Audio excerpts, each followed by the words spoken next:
Alors que j'étais en vacances avec ma famille, j'ai reçu un étrange message, rentrez chez vous. Ne dites rien à votre mère et à votre frère. À l'aéroport, un avocat et la police m'attendaient, et après que j'ai appris la vérité, j'ai perdu connaissance. Rentre à la maison. Ne dis rien à ta mère et à ton frère. Ce texte est arrivé à 6h47 du matin alors que j'étais assis sur un balcon ensoleillé à Hilton Head Island, regardant ma mère rire pour la première fois en 21 ans à quelque chose que mon frère avait dit. Un numéro inconnu, pas de nom. 7 mots qui m'ont glacé le sang. 12 heures plus tard, je me tenais dans le hall d'arrivée de l'aéroport Hartford Bradley. Un homme en costume gris tenait une pancarte avec mon nom. À côté de lui, 2 policiers et ce qu'ils m'ont montré. Dans cette salle de conférence. Je ne me souviens pas être tombé au sol. Je me souviens juste de m'être réveillé sous des lumières fluorescentes, un ambulancier me demandant de compter à rebours à partir de 10. C'était il y a 4 mois. Je ne dors toujours pas la nuit. Mais je dois tout vous raconter car ce que ma famille a fait et ce que j'ai fait à ce sujet a changé qui je suis pour toujours. Avant de continuer, prenez un moment pour aimer et vous abonner, mais seulement si vous vous connectez vraiment à cette histoire. Et j'aimerais savoir d'où vous regardez en ce moment. Laissez votre ville et leur local dans les commentaires. Je m'appelle Will O'Frel. J'ai 32 ans et c'est l'histoire de la façon dont ma propre mère et mon frère ont essayé de me détruire et comment la vérité m'a sauvé la vie. Maintenant, laissez-moi vous ramener à une nuit de novembre pluvieuse à Glastonbury, Connecticut. La nuit où j'ai cessé d'être la fille de quelqu'un. J'avais 11 ans. C'était un mardi, 14 novembre. Je me souviens de la date parce que j'avais apporté à la maison une autorisation pour une excursion au Wadsworth Atheneum, le musée d'art de Hartford. J'avais besoin d'une signature de parents et de $3. C'est tout. Une signature et $3. Ma mère, Margaret Frel, était assise à la table de la cuisine quand je suis entré. Elle avait le téléphone pressé contre son oreille. Sa voix était calme, plate, comme si elle lisait une liste de courses. C'est fait? Dit-elle. Elle part ce soir. Je ne savais pas de qui elle parlait. Je ne le sais toujours pas. Elle raccrocha et me regarda comme on regarderait une tâche sur un comptoir. Quelque chose à nettoyer. Fais tes affaires? Dit-elle. J'ai cru qu'elle parlait de l'excursion. J'ai même souri. Tu pars ce soir. Mon frère Dean se tenait en haut des escaliers. Il avait 14 ans. Il a tout regardé. Il n'a pas dit un mot. Il n'a pas bougé. Il s'est juste appuyé sur la rampe comme s'il regardait un spectacle qui ne le concernait pas. Ma mère a ouvert la porte d'entrée. La pluie tambourinait sur le porche. Elle m'a tendu un sac poubelle noir, le genre que l'on utilise pour les déchets de jardin, et a dit 4 mots que j'entendrai pour le reste de ma vie, va. Ne reviens pas. Pas de valise, pas de manteau, pas d'explication, pas de $3. J'ai marché 3 miles sous cette pluie.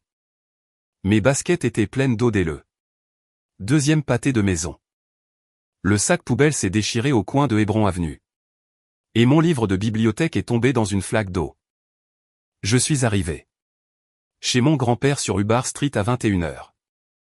Quand il a ouvert la porte, il n'a pas demandé ce qui s'était passé. Il n'a pas appelé Margaret. Il s'est juste agenouillé sur le porche mouillé, m'a serré dans ses bras et m'a dit « Tu es à la maison maintenant, petit oiseau. » C'était la dernière fois que quelqu'un de ma famille me tenait dans ses bras depuis 21 ans. Mon grand-père, Walter Ashford, était un ingénieur civil à la retraite qui vivait comme s'il n'avait jamais gagné $1 au-delà de sa pension. Une petite maison cap. Code, un potager à l'arrière, un atelier dans le garage où il réparait des horloges, des radios, tous ceux qui avaient des engrenages. Ils portaient les mêmes 3 chemises de flanelle en rotation et buvaient son café noir dans une tasse. Qui disait, le grand-père le plus correct du monde? Ma grand-mère Rosemary était la chaleur de cette maison. Elle m'a appris à faire du rôti de bœuf le dimanche. Elle me tressait les cheveux avant l'école. Elle me lisait des histoires tous les soirs, même quand j'avais 12 ans et que j'étais probablement trop grande pour ça. Je ne l'ai jamais arrêtée. Pendant 7 ans, cette petite maison de Hubbard Street a été le seul endroit où je me sentais réel. Margaret n'a jamais appelé, pas une seule fois. Dean n'a pas écrit. Pas de carte d'anniversaire, pas de visite de Noël, rien. C'était comme si j'avais été effacé de leur vie avec la même facilité que ma mère utilisait pour nettoyer le comptoir de la cuisine. Mon grand-père n'a jamais forcé le sujet. Mais une fois, quand j'avais 13 ans et que je pleurais dans le garage parce qu'une fille à l'école m'avait demandé pourquoi ma mère n'était pas venue à la conférence des parents, il a posé sa clé anglaise et a dit quelque chose que je n'ai compris que des décennies plus tard, un jour. Tu comprendras pourquoi je te garde le meilleur. Pas maintenant, mais un jour. J'ai remarqué des choses, de petites choses. Un homme en costume gris qui rendait visite à mon grand-père. Tous les quelques mois. Il s'asseyait dans le bureau, la porte fermée. J'entendais des voix basses, mais jamais des phrases complètes. Quand je demandais qui était cet homme, grand-père disait, un vieil ami qui aide avec la paperasse. Je n'ai pas insisté. J'étais juste reconnaissante d'avoir un foyer. Ma grand-mère Rosemary est décédée quand j'avais 16 ans. Un AVC, rapide et miséricordieux, et la maison de Hubbard Street est devenue un peu plus silencieuse, un peu plus froide. Mais mon grand-père a continué pour moi, je pense. Il m'a emmené visiter des campus. Il a corrigé mes dissertations universitaires. Il gardait une boîte en chêne verrouillée sur la plus haute étagère de son placard qu'il n'ouvrait jamais devant moi. Je lui ai demandé une fois ce qu'il y avait à l'intérieur. Il a souri et a dit, ton avenir. Mon grand-père est décédé dans son sommeil 3 semaines avant que je ne commence l'université. Je l'ai trouvé un samedi matin, toujours dans sa chemise de flanelle, une main posée sur un livre sur les ponts couverts. Il avait l'air paisible. Il avait l'air d'avoir fini. Les funérailles étaient modestes. 6. Voisin, le pasteur de l'église méthodiste de Main Street, une femme qui tenait la quincaillerie où grand-père achetait ses clous, et puis Margaret est entrée. Je n'avais pas vu ma mère depuis 7 ans. Elle portait du noir de la tête aux pieds. Une croix d'argent pendait à son cou. Elle se déplaçait dans l'église comme une veuve de cinéma, touchant les bancs, s'essuyant les yeux avec un mouchoir, murmurant « merci » à des étrangers qui offraient leurs condoléances. Elle ne m'a jamais regardé, pas une seule fois. Mais Dean l'a fait. Il est venu directement vers moi, assise au premier rang, s'est penché et a dit quelque chose si doucement que seul moi pouvais l'entendre, grand-père a tout laissé. À maman. Il n'y a rien pour toi. Puis il a souri. Un sourire rapide, du genre qui disparaît avant que quiconque ne le voie.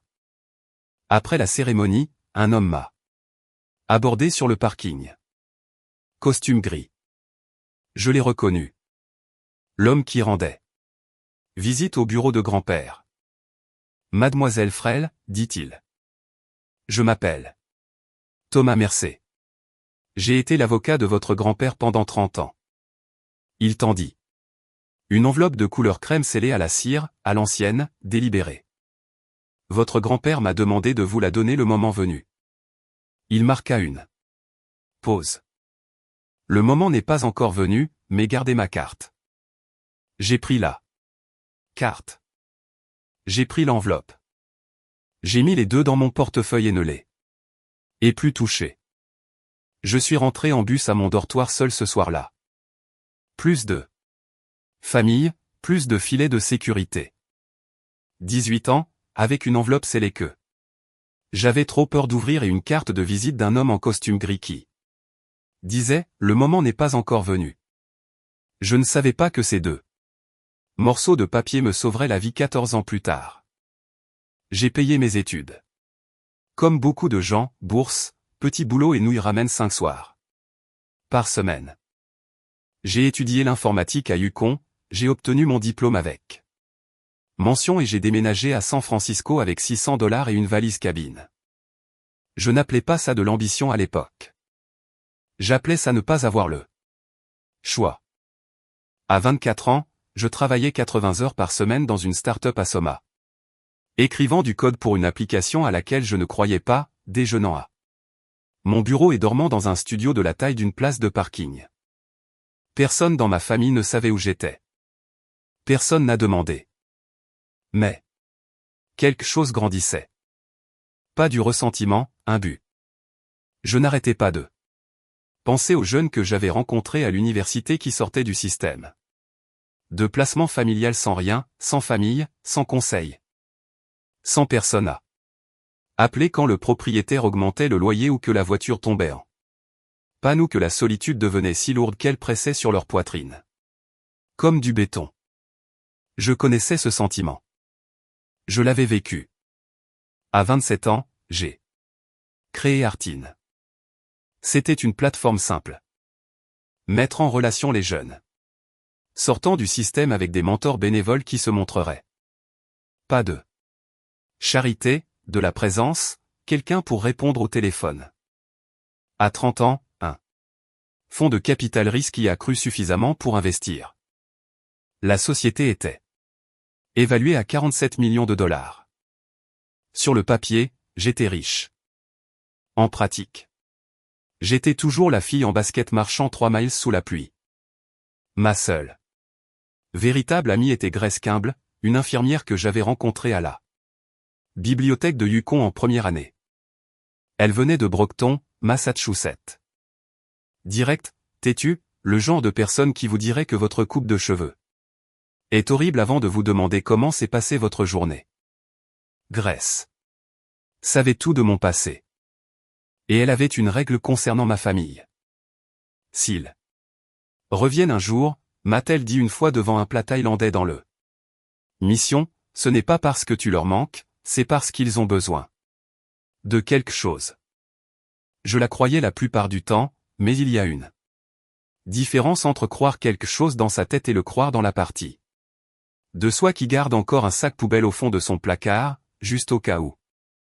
Une nuit, des années plus tard, j'ai trouvé une ligne enfouie dans mes dossiers d'aide financière de Yukon. Une partie de ma bourse avait été financée par un fonds éducatif anonyme. Pas de nom, pas de traces, juste un dépôt chaque semestre. Comme une horloge. Je ne pouvais pas le retracer. Mais j'avais le sentiment de déjà savoir. L'appel est arrivé un mercredi, à 21h14, heure du Pacifique. J'étais sur mon canapé à San Francisco, regardant à moitié un documentaire sur l'ingénierie des ponts, une habitude que j'avais héritée de grand-père, quand mon téléphone s'est illuminé avec un indicatif régional du Connecticut. J'ai failli ne pas répondre. J'aurais aimé ne pas l'avoir fait. Willow. La voix était plus âgée, plus tremblante, mais impossible de s'y tromper. C'est ta mère. Silence. Le mien, pas le sien. Je sais que je ne mérite pas cet appel.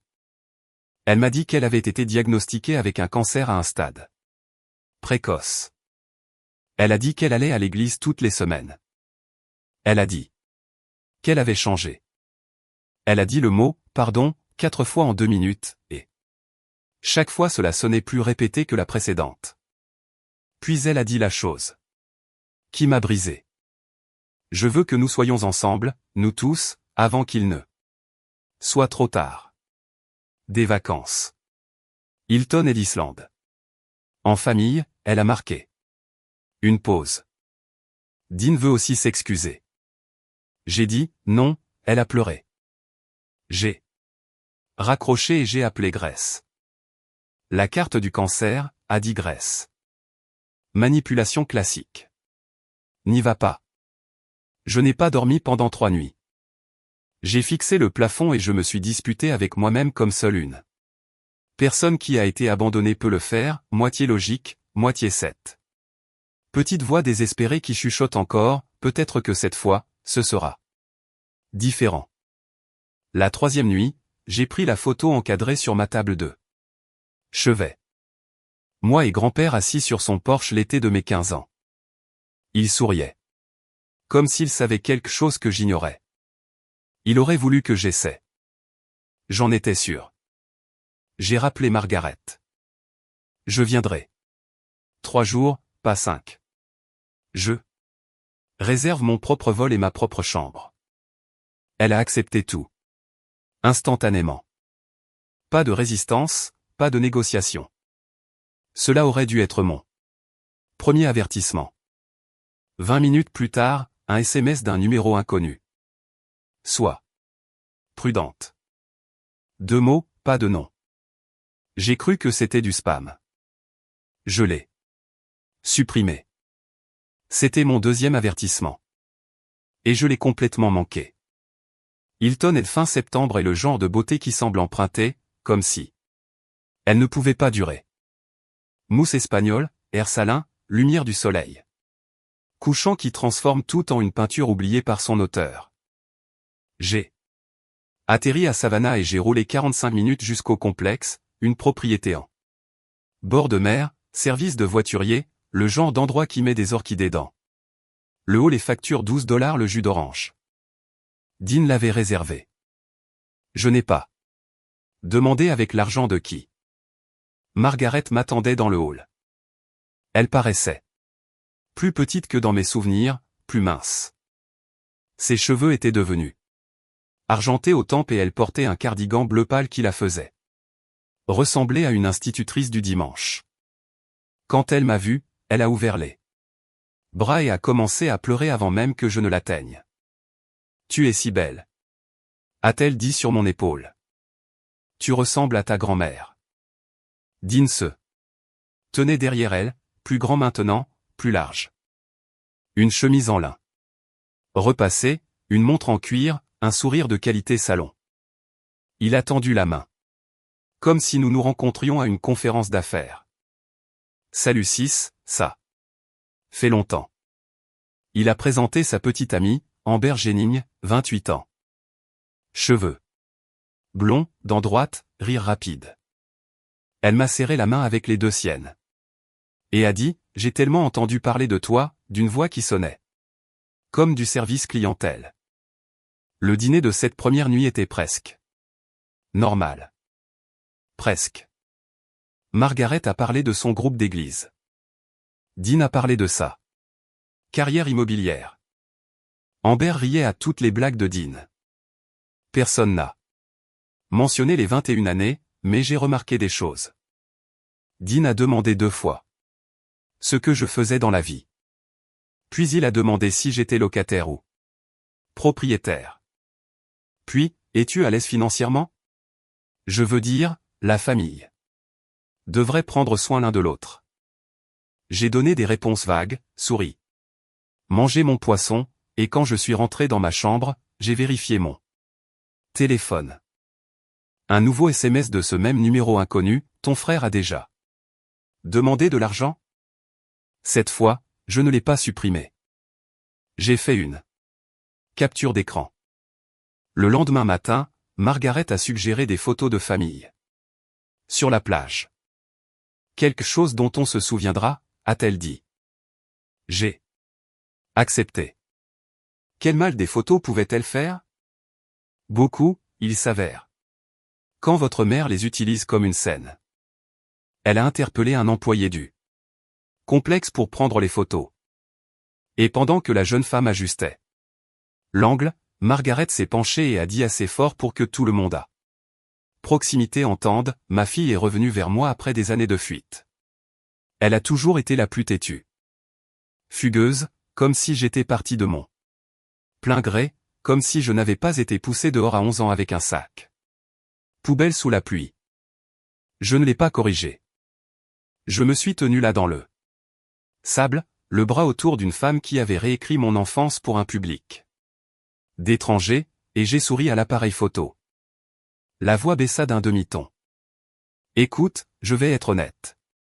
J'ai traversé quelques passages difficiles. Quelques dettes, rien de majeur. Il haussa les épaules comme un homme, décrivant une contravention. As-tu déjà pensé à investir ensemble, en tant que frères et sœurs? Je ne suis pas en position d'investir, ai-je dit. Il a rapidement changé de sujet. Tu sais, grand-père a tout laissé à maman. N'est-ce pas? Sa maison, ses économies. Pas grand-chose, honnêtement. Il observait mon visage, me testant. Je ne connaissais pas les détails, ai-je dit, ce qui était vrai. Cette nuit-là, je me brossais les dents quand j'ai entendu des voix dans le couloir devant ma porte. Margaret et Dean. Basse. Tendue. Elle ne sait pas, dit Margaret. Continue. Elle est méfiante? Répondit Dean. Alors sois meilleur. J'ai appuyé mon dos contre le mur de la salle de bain. Ma brosse à dents était toujours dans ma bouche. Mes mains tremblaient. J'ai attendu que le couloir redevienne silencieux. Puis j'ai pris mon téléphone et j'ai envoyé un SMS au numéro inconnu. Qui es-tu? 3 minutes se sont écoulées. Puis, quelqu'un en qui ton grand-père avait confiance. Matin. Jour 3. Le dernier jour où j'avais accepté de rester. Dean est venu prendre le petit déjeuner avec une chemise en carton. Il l'a posée sur la table entre le saloir et le beurrier. Aussi décontracté qu'un journal. Alors, j'ai examiné la succession de grand-père, a-t-il dit. Il s'avère qu'il y a des biens et des comptes qui n'ont jamais été correctement distribués. Il a ouvert le dossier et a glissé un document agrafé vers moi. Maman et moi pensons qu'il est juste que nous signions tous ceci juste pour consolider les choses sous une seule fiducie familiale. Je l'ai pris. L'entête disait. Accord de fiducie familiale, succession Ashford-Frel. Je ne suis pas avocate, mais j'ai passé 5 ans à examiner des contrats pour ma société. Je sais à quoi ressemble une clause de procuration quand elle est déguisée en langage familial. Et ce document donnait à Dean le contrôle total sur tous les actifs liés au nom Ashford. J'ai besoin de temps pour lire ceci correctement. Ai-je dit. C'est juste une formalité. Dean s'est penché en arrière. Maman a déjà signé. Margaret a retiré ma main. J'ai dit, j'ai besoin de temps. Le visage de Dean s'est tendu. Amber l'a regardé, puis a baissé les yeux sur son téléphone. De retour dans ma chambre, j'ai photographié chaque page et envoyé les images à mon avocat à San Francisco. 2 heures plus tard, il a appelé. Ne signez rien, a-t-il dit. Ce document donnerait à votre frère le contrôle sur des actifs que vous ne connaissez peut-être même pas. Je me suis assise au bord du lit. Mon téléphone a vibré. Le numéro inconnu. Plus long cette fois-ci. Rentre à la maison. Ne dis rien à ta mère et à ton frère. Il y a un vol. À 6 heures du matin de Savannah. Prends-le. Une voiture t'attendra à Hartford. N'aie pas peur. Je suis resté assis sur ce lit pendant 1 heure à fixer le message. Mes mains tremblaient. Je n'arrêtais pas de penser, et si c'est une arnaque? Et si quelqu'un essaie de me séparer de ma famille encore une fois? Mais ensuite j'ai pensé, quelle famille? Celle qui m'a mis à la porte à 11 ans. Celle qui vient de me tendre un piège sur la table du petit déjeuner. L'a appelé héritage. J'ai dû choisir et j'ai choisi de faire confiance à un étranger plutôt qu'à mon propre sang. Auriez-vous fait la même chose? Je ne sais toujours pas si c'était du courage ou juste un instinct de survie. Dites-le moi dans les commentaires car même maintenant, 4 mois plus tard, je ne cesse d'y penser. J'ai mis mon réveil à 4h30 du matin et je n'ai pas du tout dormi. 4h30 du matin, il faisait encore noir.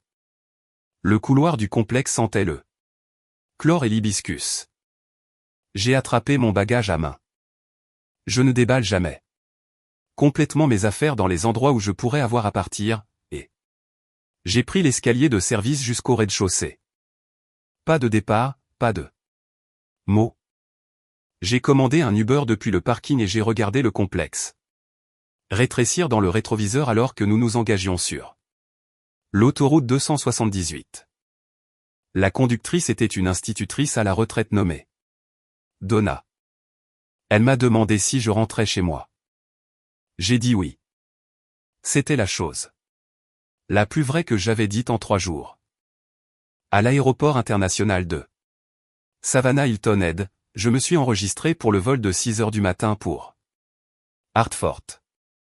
La porte était à moitié vide, un homme d'affaires, une mère avec un enfant en bas âge qui dormait. Moi assis sur une chaise en plastique avec un café que je ne pouvais pas boire, répétant des discours d'adieu que je ne prononcerai jamais. J'ai envoyé un SMS à Grace depuis la file d'embarquement. Quelque chose ne va pas du tout.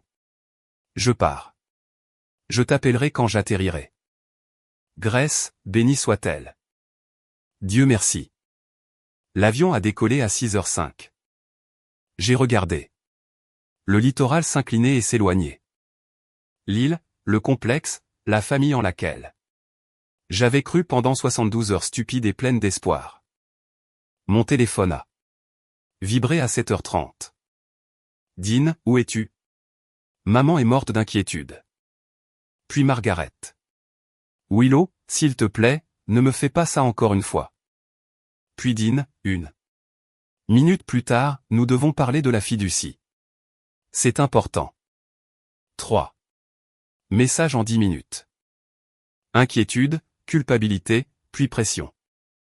Une escalade parfaite. J'avais vu Margaret faire ça toute mon enfance. L'ouverture douce, le milieu blessé, la fin brutale. Dean avait bien appris. J'ai éteint mon téléphone. Et j'ai appuyé mon front contre la fenêtre. Et c'est là que je l'ai senti dans la poche de ma veste. Une carte de visite adoucie par le temps, ses bords usés. Comme du feutre. Thomas Mercé, avocat. Je l'avais porté dans mon portefeuille. Pendant 14 ans, l'avais transféré de veste en veste, sans jamais savoir pourquoi je ne pouvais pas la jeter. Maintenant, je savais. Aéroport Hartford. Bradley, porte B4. J'ai traversé la passerelle avec mon bagage à main sur une épaule et le sentiment que j'étais sur le point d'entrer dans l'histoire de quelqu'un d'autre. J'avais raison. Un homme se tenait dans la zone des arrivées, tenant une petite pancarte. W. frêle, costume gris, cheveux argentés, la soixantaine. À côté de lui, 2 officiers de la police de l'État du Connecticut. En uniformes impeccables, les mains le long du corps, non agressifs, mais présents. L'homme a baissé la pancarte quand il m'a vu. Mademoiselle Frêle. Je m'appelle Thomas Mercé. J'ai été l'avocat de votre grand-père Walter Ashford. Pendant 30 ans. Il m'a tendu la main. Poignée ferme, yeux bienveillants. Nous devons parler en privé. Ils m'ont conduite à une petite salle de conférence près des bureaux de la compagnie aérienne. Mur beige, une table ronde, 4 chaises. Thomas est assis en face de moi et a posé 3 objets sur la table avec la précision d'un homme qui avait répété ce moment. 1. Document relié, une enveloppe scellée, couleur crème, seau de cire, une écriture que je reconnaissais comme celle de ma grand-mère Rosemary, et un épais dossier à onglets et étiqueté. Votre grand-père a rédigé ce testament. En 2012, a dit Thomas. Il vous nomme, Willow Frêle, bénéficiaire unique de toute sa succession. Je le fixais. Cela inclut la maison de Hubbard Street, les comptes d'épargne, les placements accumulés sur 40 ans. Il a marqué une pause.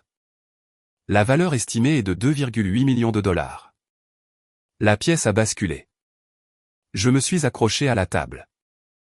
Il m'a chargé d'exécuter le testament lorsque 2 conditions seraient remplies. Premièrement, vous auriez 32 ans. Deuxièmement, votre famille prendrait contact avec vous. Pourquoi ces conditions? Parce qu'il savait qu'il ne reviendrait que s'il découvrait l'argent. Thomas a ouvert l'épais dossier. Mais ce n'est pas la raison de la présence de la police.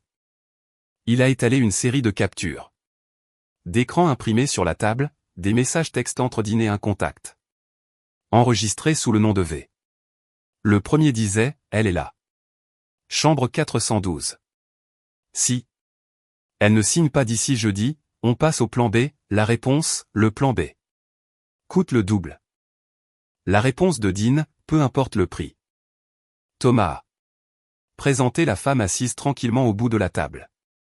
Je ne l'avais pas remarqué en entrant, ce qui, je l'apprendrai plus tard, était le but. Voici Rachel Dunn, a dit Thomas. Détective privé.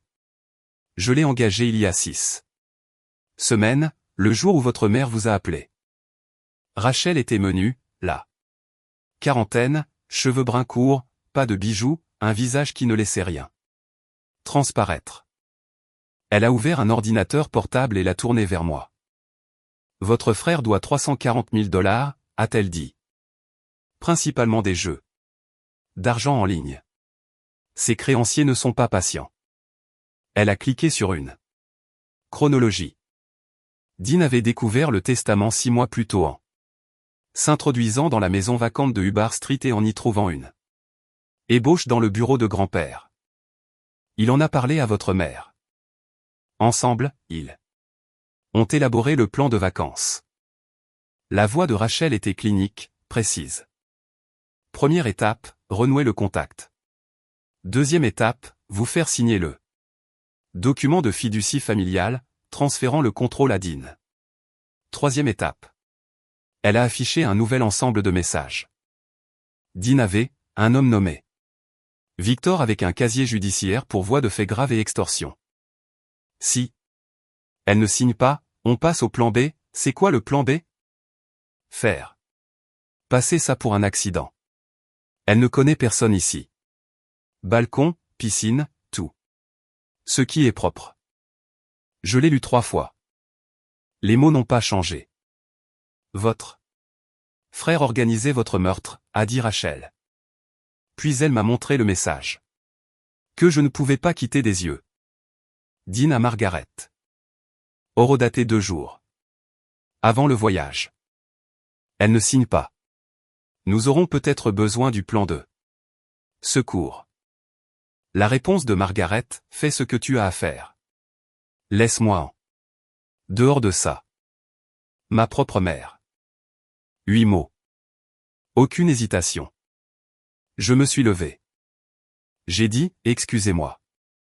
Je suis allé aux toilettes au bout du couloir.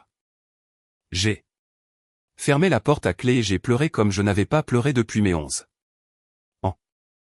Debout sous la pluie avec un sac poubelle, tout mon corps convulsait. La lumière fluorescente bourdonnait au-dessus de moi comme une ruche. Quand je suis revenu à la table, mes yeux étaient gonflés et ma voix rauque. Mais j'en avais fini de m'effondrer. Qu'est-ce qu'on fait maintenant, ai-je dit. Thomas a commencé à expliquer les étapes suivantes. Dépôts légaux, coordination avec les forces de l'ordre, mesures de protection. Il était à mi-chemin d'une phrase sur une ordonnance restrictive quand la pièce s'est réduite à un point précis et que le sol s'est précipité vers moi. Je me suis réveillé sur le dos. Un ambulancier était agenouillé à côté de moi, appuyant 2 doigts sur mon poignet. Vous allez bien, a-t-il dit.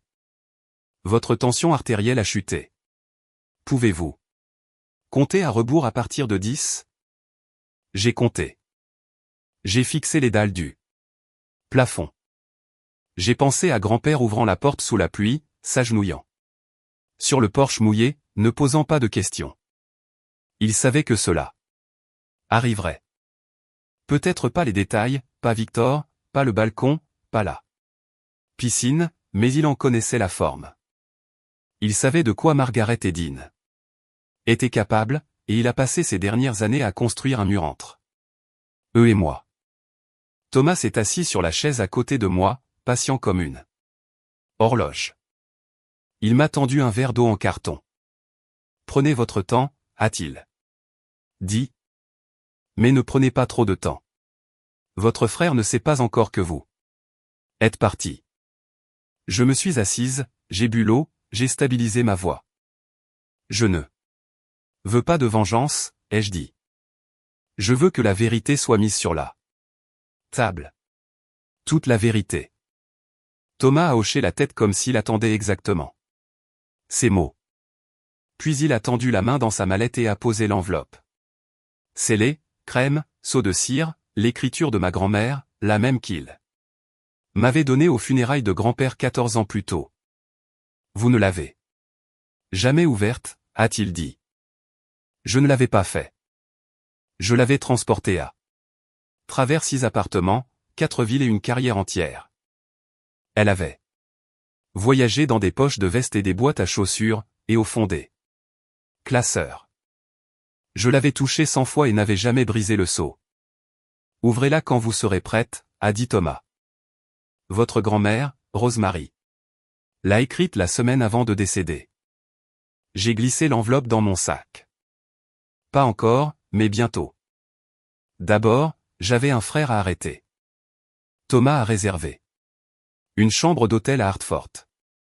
Calme, propre, loin de tout ce qui portait le nom de frêle. Grace est arrivée de Boston le soir même. Elle a franchi la porte, a laissé tomber son sac et m'a serré dans ses bras sans un mot. Puis elle a dit ce que Grace dit toujours, je te l'avais dit. Je t'avais dit de ne pas y aller. Je sais. Je me suis appuyé sur son épaule. Mais si je n'y étais pas allé, il m'aurait trouvé de toute façon.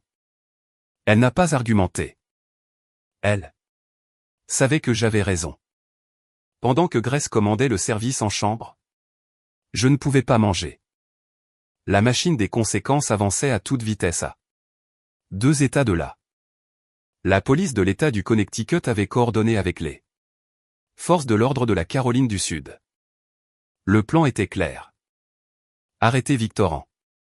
Premier à Hilton Head, puis prendre Dean le lendemain matin à Glastonbury. J'étais assise sur le lit de l'hôtel pendant que Grace somnolait dans le fauteuil. Minuit. La ville bourdonnait à l'extérieur de la fenêtre.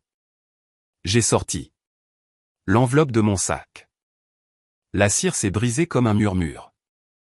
À l'intérieur, une feuille de papier à en-tête, jaune pâle, et une photographie.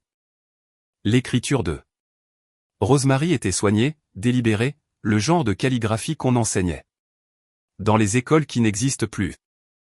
Ma très chère Willow, si tu lis ceci, cela signifie que ton grand-père est parti et que je suis parti, et que quelqu'un essaie de prendre ce qui est à toi.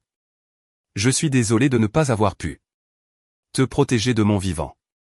Mais je veux que tu saches que tu n'as jamais été le problème. Ta mère était brisée bien avant ta naissance. Et elle t'a brisé au lieu de se réparer elle-même. Tu mérites le monde, petit oiseau. Construis ton propre nid.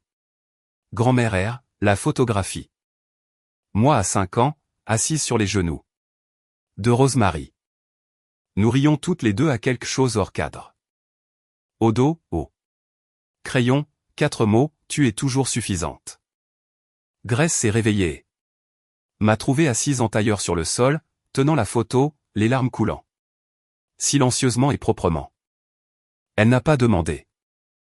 Elle s'est assise à côté d'eux. Moi, m'a pris la main et est restée là.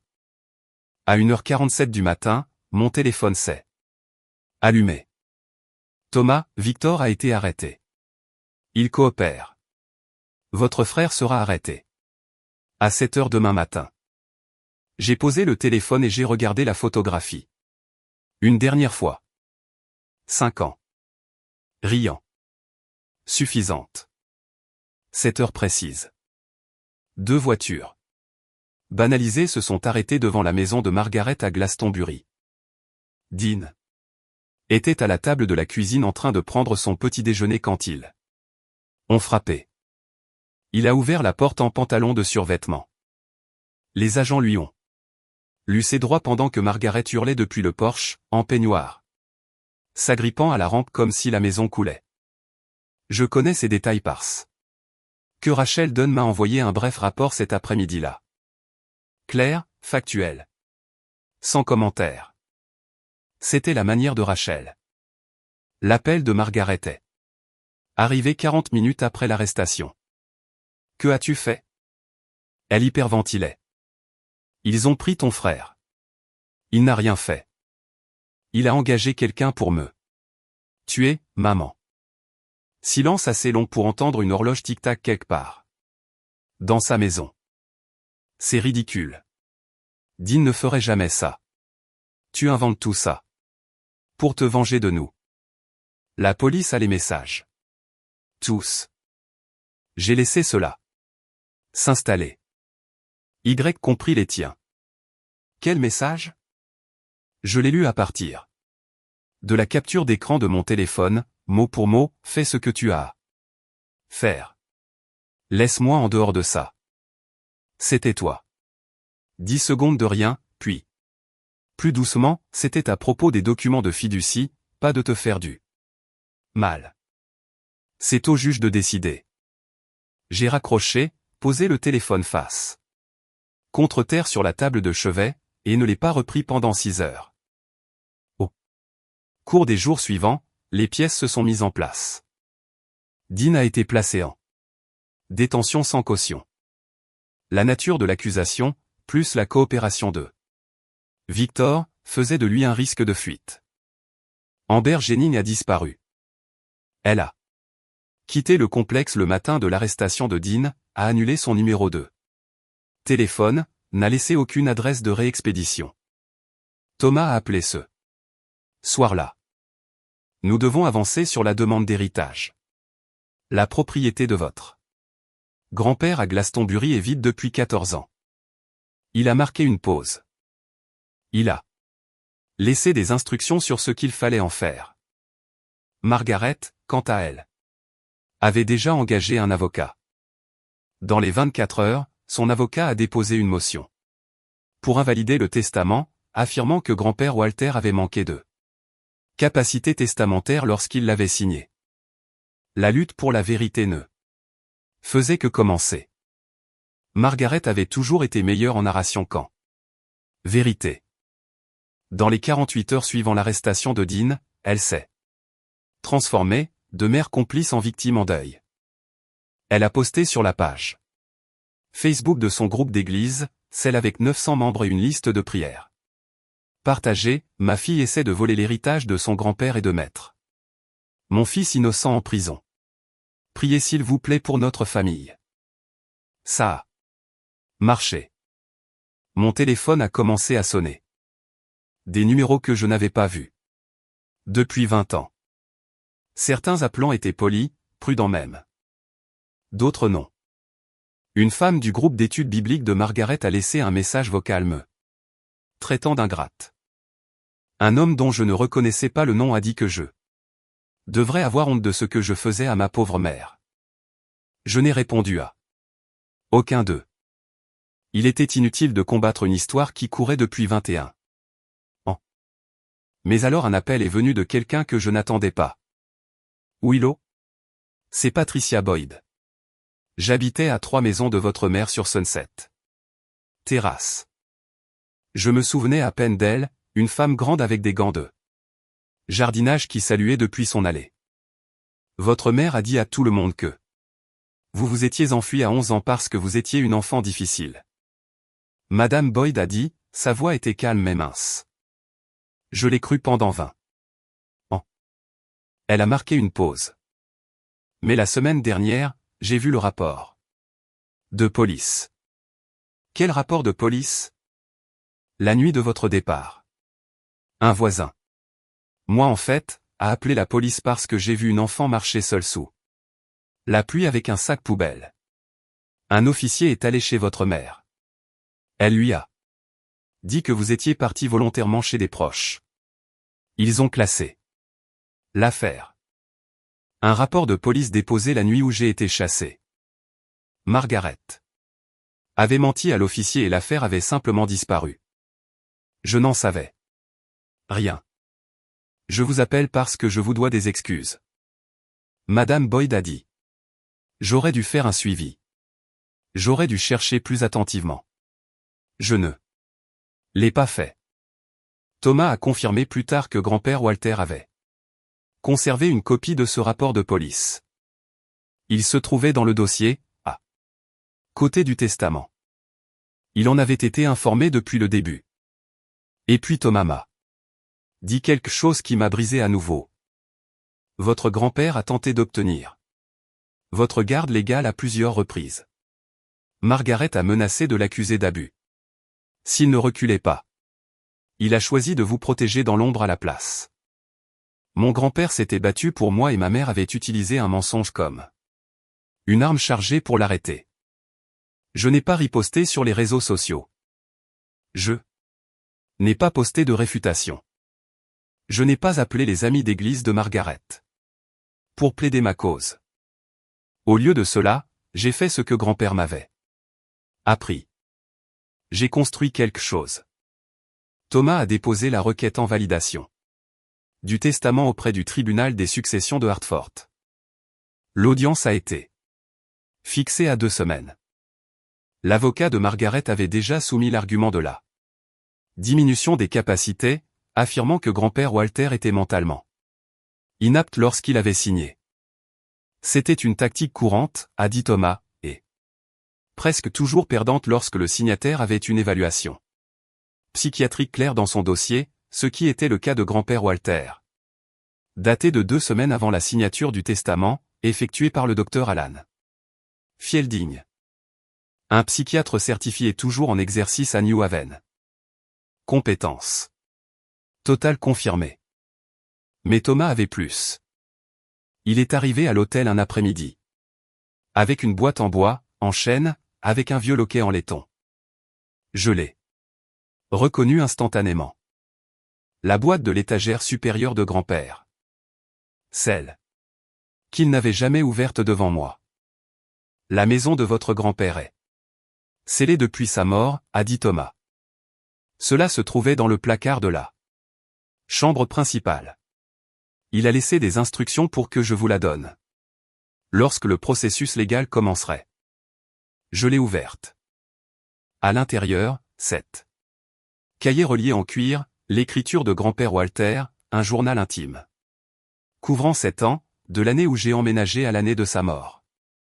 J'ai ouvert. Le premier au hasard. Mars 2009, j'ai rappelé Margaret. Elle a dit que Willow était mieux sans cette famille. Peut-être qu'elle a raison, mais pas dans le sens où Margaret l'entend. Il avait tout documenté. Chaque appel téléphonique. À Margaret, chaque refus, chaque tentative légale de me ramener à la maison. Chaque acte silencieux de protection dont je n'avais jamais eu connaissance. Votre grand-père n'a pas seulement planifié votre avenir, a dit Thomas, ajustant ses lunettes. Il a documenté le passé. Il savait que ce combat allait arriver. J'ai appelé Madame Boyd ce soir-là. Seriez-vous prête à témoigner? Ai-je demandé.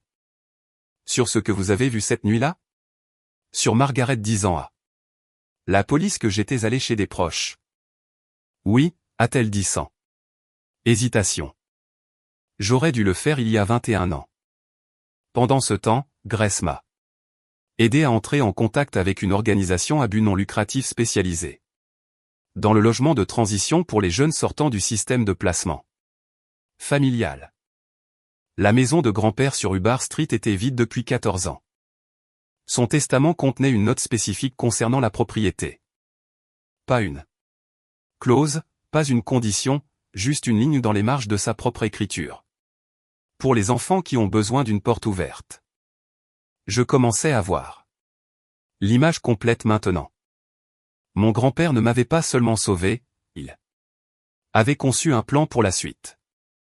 Il n'avait juste pas vécu assez longtemps pour me donner la clé lui-même. 3 jours avant l'audience, l'avocat de Dina Contactez Thomas avec une offre. Dean plaiderait coupable d'incitation à commettre un crime, une accusation moindre, en échange de l'abandon de ma part. De poursuites civiles. Thomas m'a transmis le message par téléphone. Je ne veux pas de son argent, ai-je dit. Je veux qu'il fasse face à ce qu'il a fait. Le même après-midi, Margaret a appelé, ne pleurant pas cette fois. Pas de voix d'église, pas de main tremblante qu'on pouvait entendre à travers le haut-parleur. Cette Margaret était celle dont je me souvenais de mon enfance. La vraie. Froide, mesurée, dénuée de toute mise en scène. Laisse tomber les accusations, a-t-elle dit. Par où je ferai en sorte que tout le monde dans cet état sache quel genre de fille tu es. Quel genre est-ce? Le genre qui détruit sa propre famille. J'ai laissé le silence s'installer pendant 3 secondes complètes. Tu as détruit cette famille il y a 21 ans, par une nuit de mardi pluvieuse, ai-je dit. J'étais juste la preuve. J'ai raccroché. Thomas a passé cette semaine à tout rassembler. Le testament validé.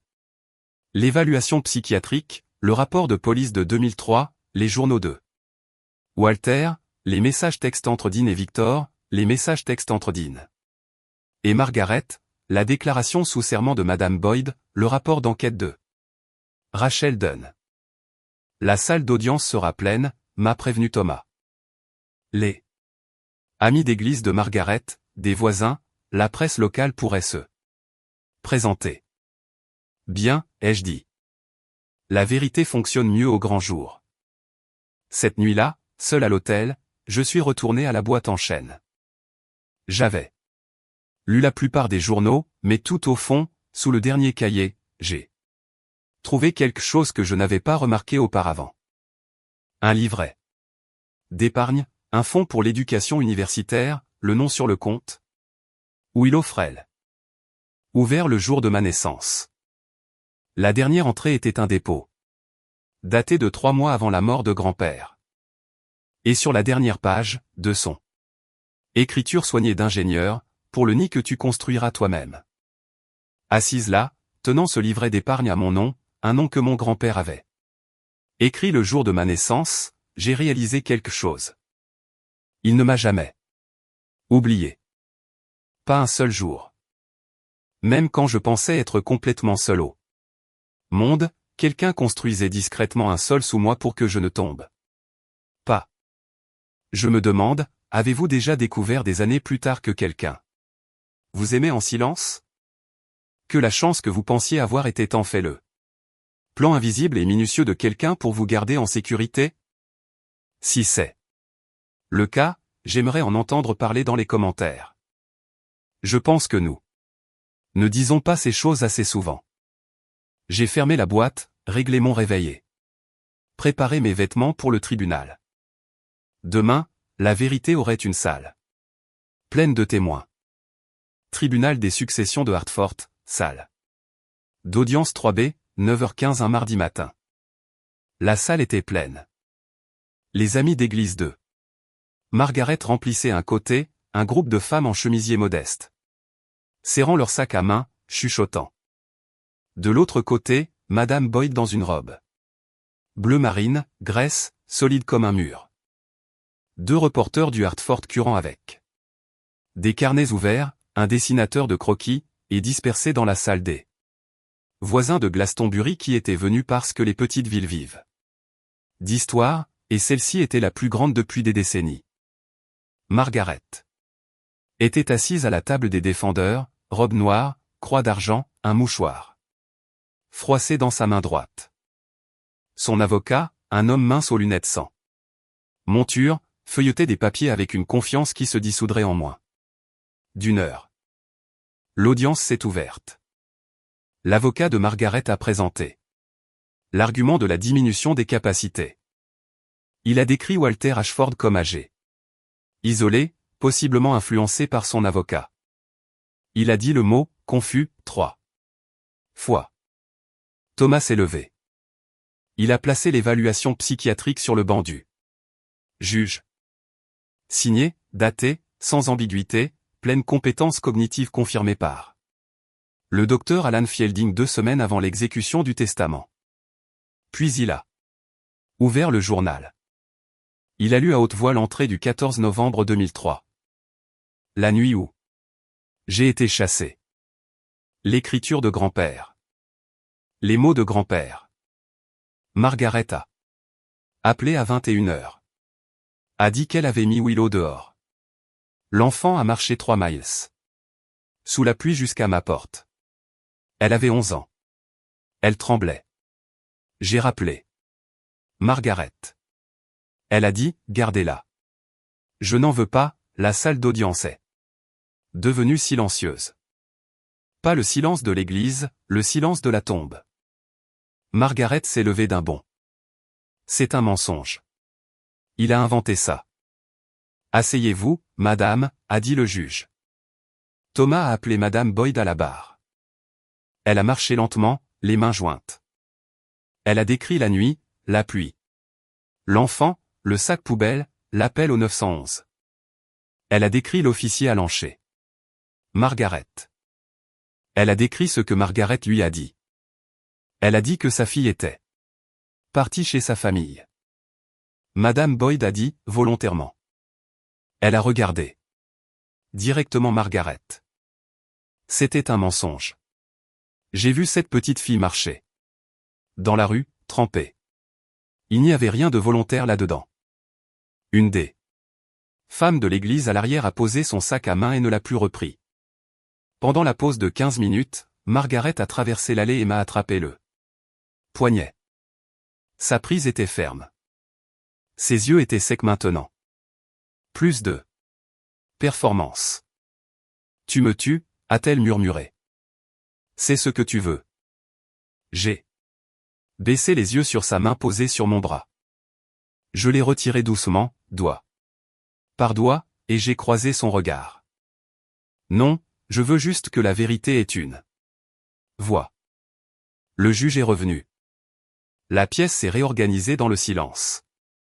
Thomas a présenté les dernières pièces, l'évaluation psychiatrique, les 2 témoins.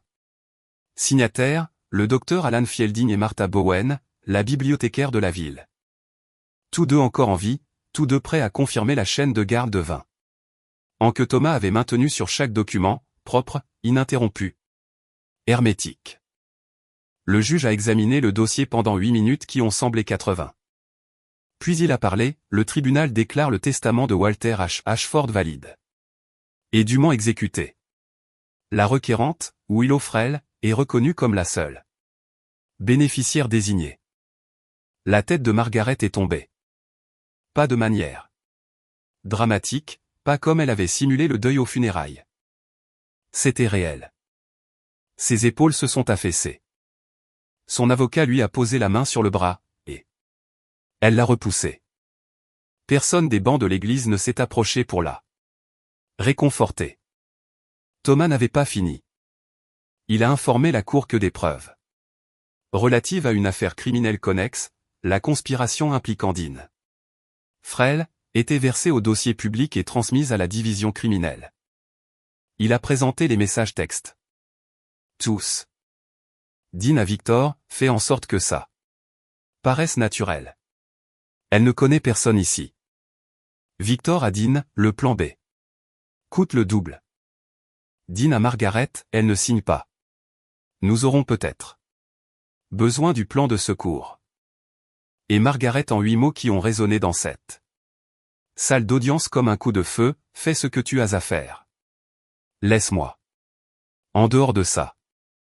Les femmes de l'église ont regardé Margaret comme si elle avait retiré un masque qu'elle ne savait pas qu'elle portait. Une journaliste griffonnait si vite que son stylo crissait audiblement contre son bloc-notes. Le juge a noté que la poursuite pénale de Dean Frel pour incitation à commettre un crime se déroulerait séparément. Peine maximale potentielle, 20 ans. Il s'est tourné vers Margaret. Madame, le contenu de vos communications pourrait faire l'objet d'un examen plus approfondi par le procureur de l'État. Je vous conseille de consulter votre avocat.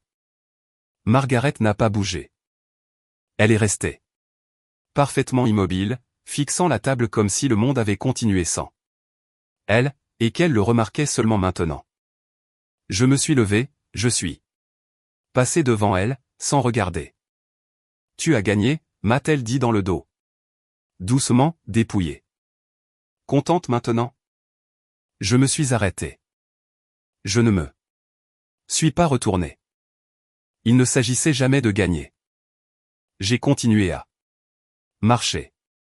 Devant le palais de justice, le soleil de septembre était presque offensant par sa luminosité.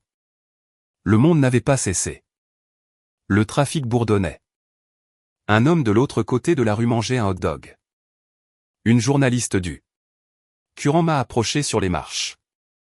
Elle était jeune, fin vingtaine, queue de cheval, un enregistreur à la main. Mademoiselle Frêle, avez-vous un commentaire?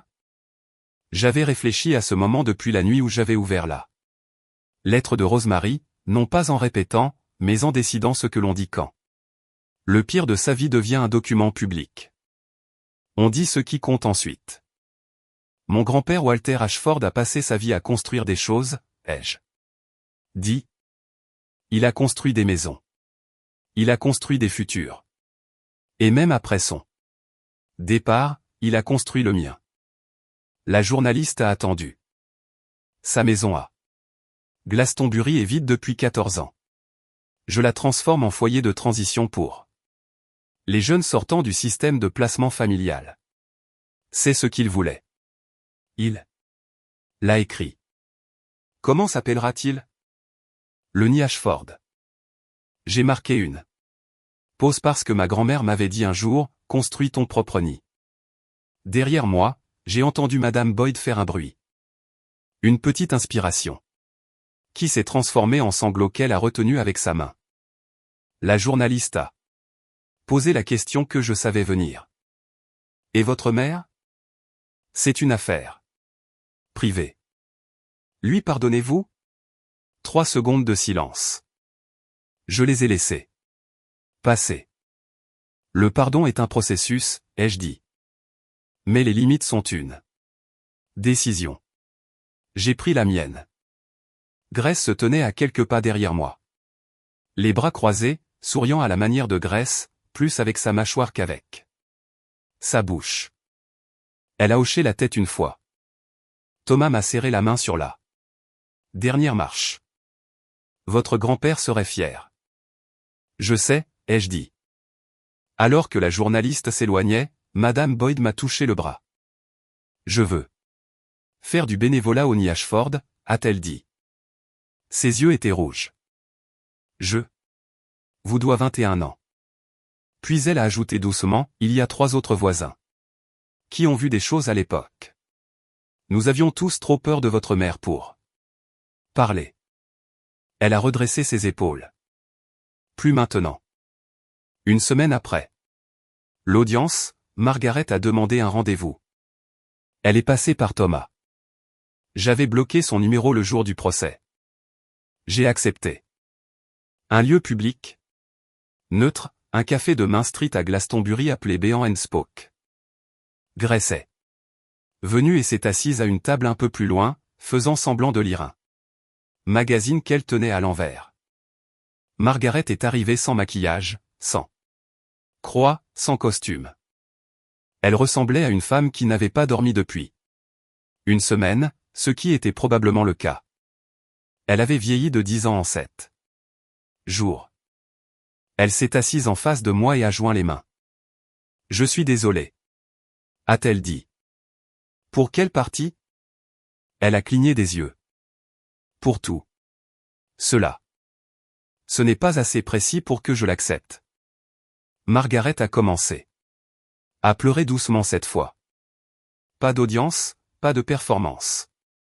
J'ai observé son visage et j'ai essayé de distinguer les vraies larmes de la mémoire musculaire.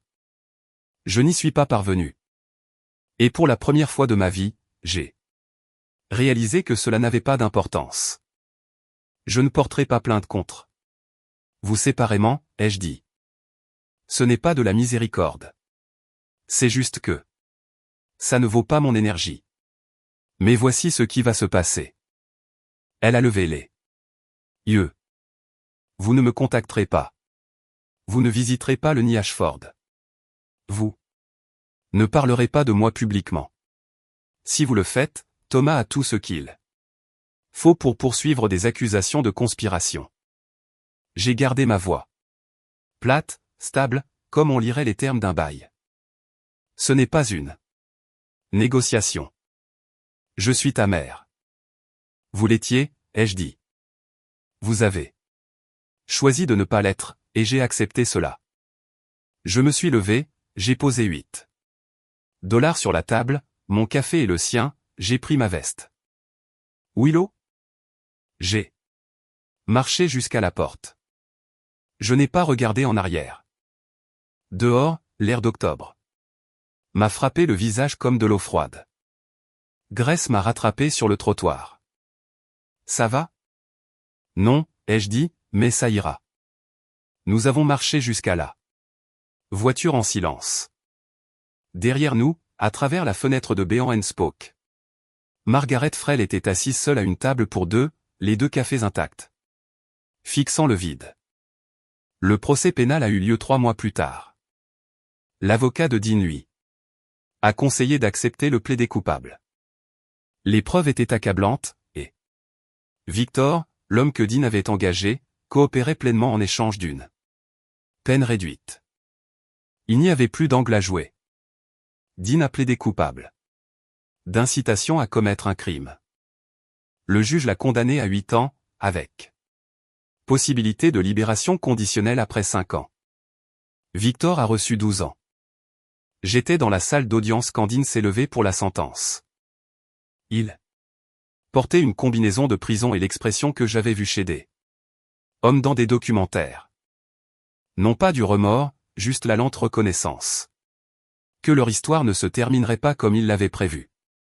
Avant que l'huissier ne le fasse sortir, Dean s'est tourné vers moi. J'ai cru, pendant un battement de cœur, qu'il allait peut-être s'excuser, qu'il allait dire quelque chose d'humain. J'avais juste besoin de l'argent, a-t-il dit. C'était tout. Pas, je suis désolé d'avoir essayé de te tuer. Pas, j'avais tort. Juste, j'avais besoin de l'argent. Comme si j'étais un obstacle entre lui et un caissier de banque. Je n'ai rien dit. Je me suis assise. J'ai écouté le juge clore le dossier. Je suis sorti dans un couloir qui sentait la cire à parquet et les vieux manteaux. Margaret n'a pas été inculpée. Le message texte, fait ce que tu as à faire. Laisse-moi en dehors de ça, était accablant en langage clair, mais juridiquement ambigu. Son avocat a soutenu qu'il faisait référence au document de fiducie. Le procureur de l'État a refusé de poursuivre par manque de preuves de conspiration, mais le tribunal de l'opinion publique avait déjà statué. Le groupe d'église de Margaret l'a discrètement retiré de la liste des bénévoles. Les voisins ont cessé de lui rendre ses appels. La Glastonbury qu'elle avait façonnée pendant 2 décennies, celle où elle était la mère dévouée et moi la fugueuse troublée, s'est effondrée comme un décor de théâtre. Après que les lumières se soient allumées, elle a vendu la maison de Sunset Terrace en 1 mois et a déménagé dans un petit appartement à Clearwater, en Floride, seule. Le rapport final de Rachel Dunn a répondu à une dernière question. Amber Jennings n'était pas la petite amie de Dean depuis 2 ans. Ils s'étaient rencontrés sur une application de rencontre 3 mois avant le voyage. Rachel a retracé les relevés téléphoniques d'Amber. Elle avait envoyé à Dean une photo de mon passeport et de mon itinéraire de vol la première nuit au complexe. C'est ainsi que Dean connaissait le numéro de ma chambre. C'est ainsi que Victor m'aurait trouvé. Amber n'a jamais été inculpée. Elle a simplement cessé d'exister dans l'histoire. Une actrice de second rôle qui est partie à l'arrêt de la production. 6 mois après le procès, la maison de Hubbard Street a retrouvé une nouvelle vie. Il a fallu une équipe de 14 bénévoles, un entrepreneur qui nous a fait une réduction après avoir lu l'article du Current. Et plus de couches de peinture que je ne peux compter. Nous avons remplacé les planches du porche. Nous avons réparé le robinet de cuisine qui fuyait et que grand-père devait réparer depuis une décennie. Nous avons poncé les planchers de bois franc, réparé les cloisons sèches et accroché de nouveaux rideaux dans chaque pièce. J'ai gardé le bureau de grand-père dans le salon. Dessus, j'ai placé la photo encadrée de Rosemary et moi, la boîte en chêne avec ses journaux intimes à l'intérieur, et une tasse de café noir frais chaque matin, même si personne n'en buvait. Madame Boyd gérait les opérations quotidiennes. 4 autres voisins ont rejoint le conseil d'administration bénévole. Des personnes qui avaient passé 20 ans à croire la version des événements de Margaret et qui se sont maintenant présentés avec des gratins, des produits de nettoyage et la culpabilité silencieuse d'avoir détourné le regard. Grace s'est engagée comme conseillère en santé. Elle venait de Boston tous les 2 week-ends et a réorganisé l'armoire à pharmacie 3 fois.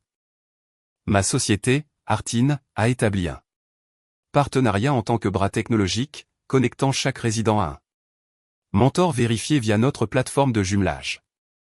Nous avons ouvert avec 3 adolescents.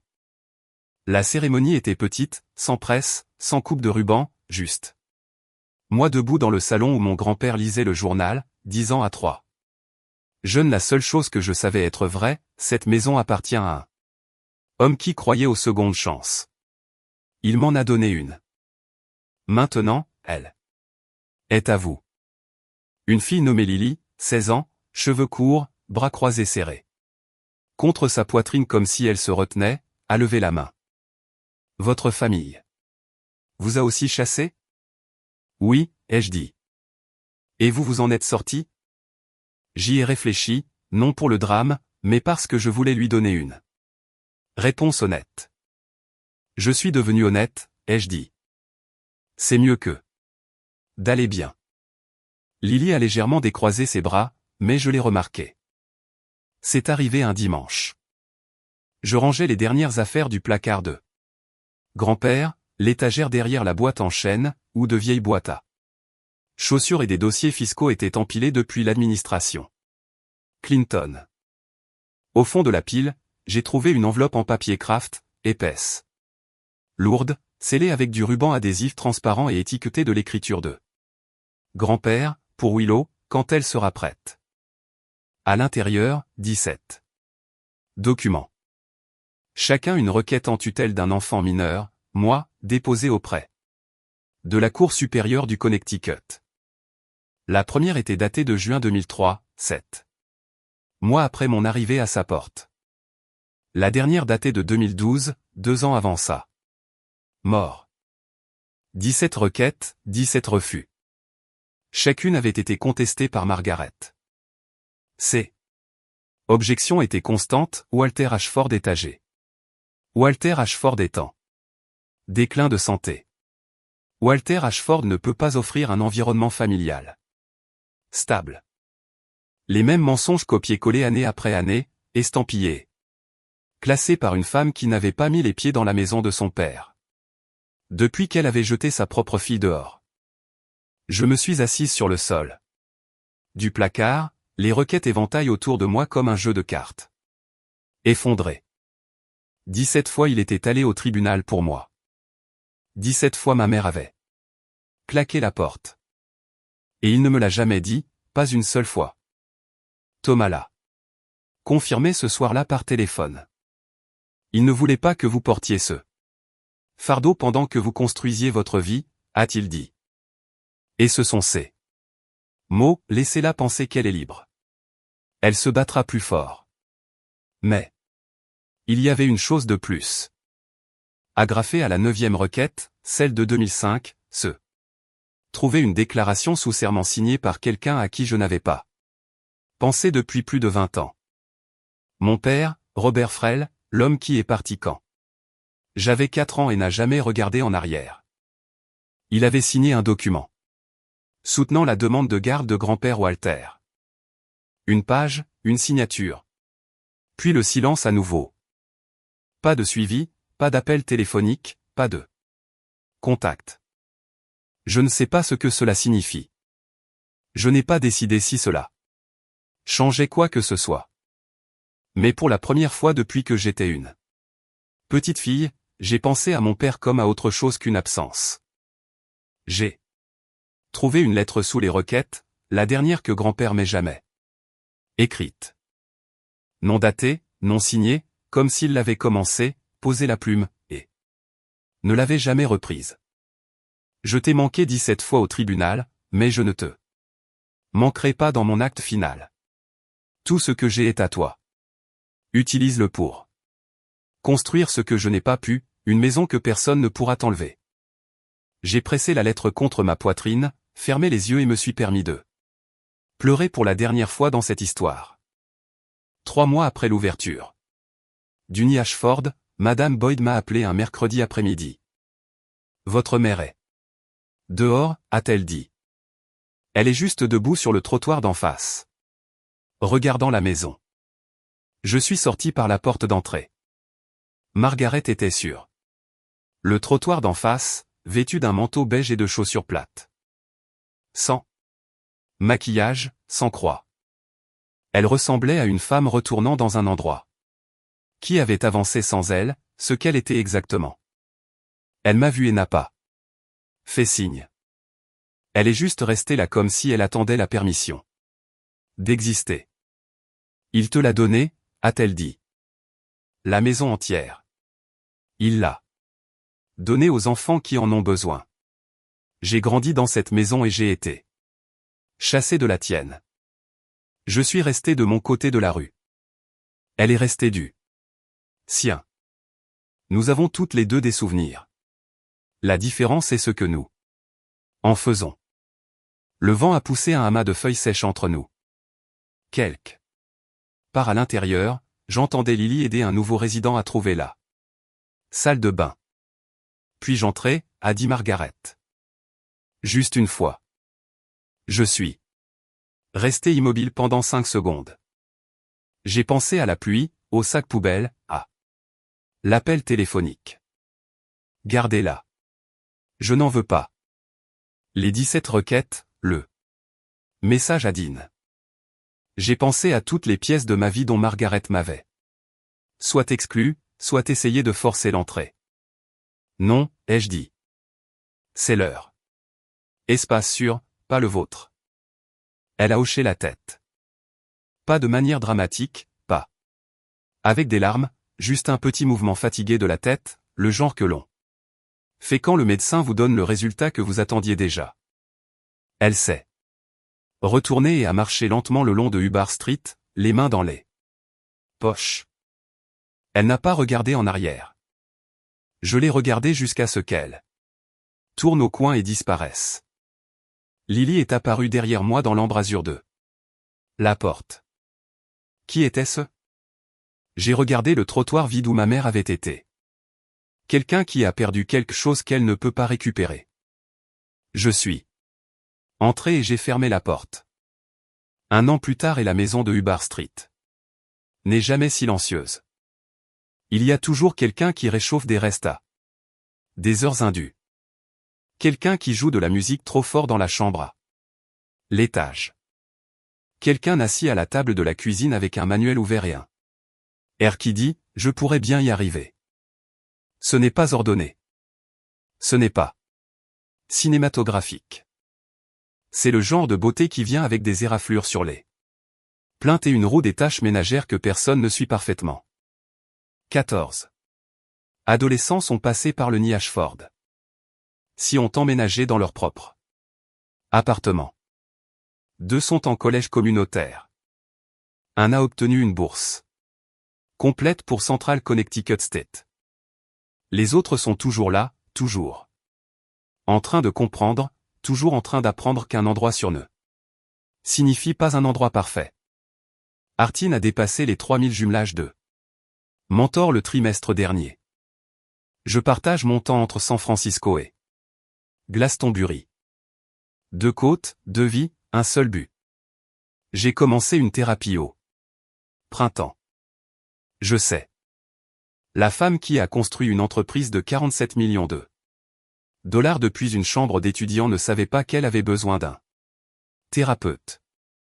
Mais j'avais passé 20 ans à considérer la résilience comme un substitut à la guérison.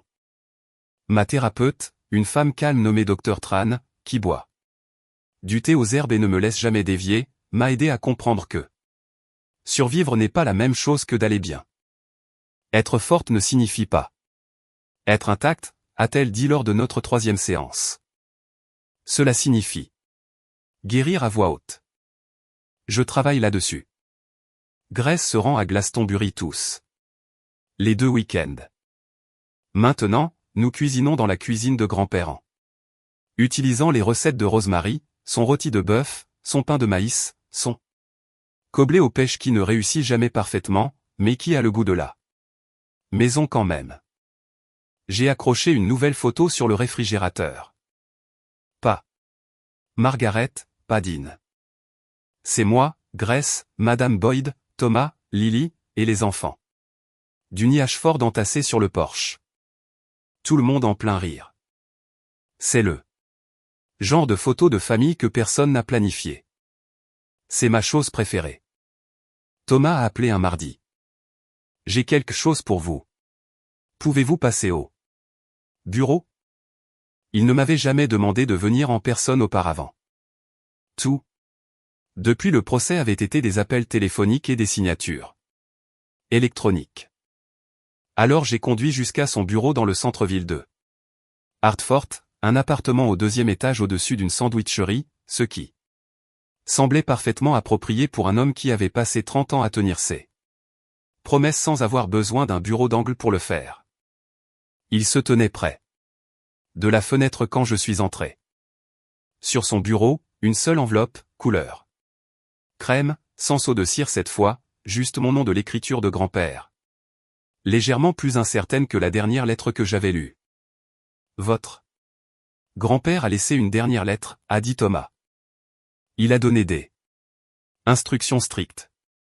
L'a livrée exactement 1 an après la confirmation du testament par le tribunal. Il a marqué une pause. Aujourd'hui est ce jour. Je me suis assise. Je l'ai ouverte. Cher petit oiseau, si Thomas t'a donné cette lettre, cela signifie que tu as survécu.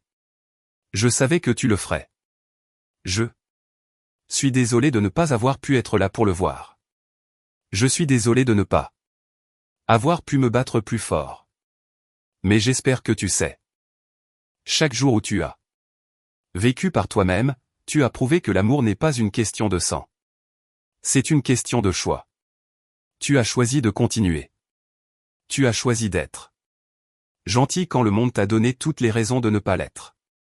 Tu as choisi de construire au lieu de brûler.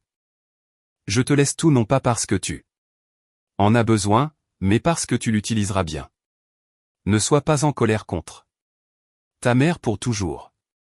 Elle porte un poids que je n'ai pas pu soulever pour elle. Mais ne la laisse pas non plus porter ce poids dans ta maison. Construis ton nid. Remplis-le de personnes qui te choisissent en retour. Je t'ai choisi. Chaque jour. Grand-père Walter. J'ai plié la lettre le long de ses plis, je l'ai placée dans la poche de ma veste contre ma poitrine. Merci, ai-je dit. Pour tout. Thomas a enlevé ses lunettes, les a nettoyées avec sa cravate, a éclairci sa gorge. Ce fut l'honneur de ma carrière, Willow. Nous nous sommes serré la main. J'ai tenu un peu plus longtemps que d'habitude. Il m'a laissé faire. J'ai descendu les escaliers, passé la sandwicherie, dans la lumière de l'après-midi, portant une lettre d'un homme qui m'avait choisi chaque jour. Même les jours où je ne savais pas que j'avais besoin d'être choisi. Ce soir-là, au Ashford. Le dîner était des spaghettis, trop cuits, mal assaisonnés, faits par un jeune de 17 ans nommé Marcus, qui jurait avoir suivi la recette. Personne ne s'est plaint.